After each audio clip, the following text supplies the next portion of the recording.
காலையில சட்னி என்னடா அரைக்கிறது அப்படின்னு யோசிச்சுட்டு இருக்கப்போ பாத்தீங்கன்னா தக்காளி நிறைய இருந்துச்சு. ஒரு அரை கிலோ அளவுக்கு தக்காளி, ஒரு 20 பல் அளவுக்கு பூண்டு, கொஞ்சம் போல புளி, கொஞ்சமா உப்பு சேர்த்திருக்கேன்.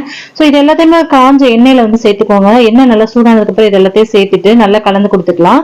தக்காளியில பாத்தீங்கன்னா மேல அந்த கிரீன் கலர்ல இருக்கிறத கட் பண்ணிட்டு சேர்த்துக்கோங்க. அது ரொம்பவே நல்லது.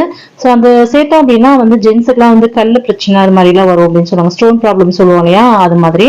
இது நல்லா வதங்கினதுக்கு அப்புறமா தேவைக்கேற்ப மிளகாய் தூள் சேர்த்துக்கோங்க. உங்க காரத்துக்கு ஏற்ப சேர்த்துக்கோங்க. எவ்வளவு வேணுமோ அவ்வளவு சேர்த்து நல்லா கலந்து விட்டுட்டு இந்த அளவுக்கு நல்லா குலைவா வெந்ததுக்கு அப்புறமா ஒரு மிக்ஸி ஜார்ல சேர்த்து நல்லா அரைச்சு எடுத்துக்கலாம். அரைச்ச விழுதை வந்து மறுபடியும் அதே கடாயில சேர்த்துக்கோங்க. ஒரு பக்கம் வந்து தேங்காய் எண்ணெய் ஒரு 3 ஸ்பூன் ஊத்திட்டு கூட கடுகு கடுகு கருவேப்பிலை மட்டும் தாளிச்சுக்கலாம். தாளிச்சு இதுலயே கொட்டிட்டு நல்லா வந்து கொதிக்க வச்சோம் அப்படின்னா சூப்பரான தக்காளி சட்னி ரெடியா இருக்கும். கண்டிப்பா ட்ரை பண்ணி பாருங்க. டேஸ்ட் அல்டிமேட்டா இருக்கும்.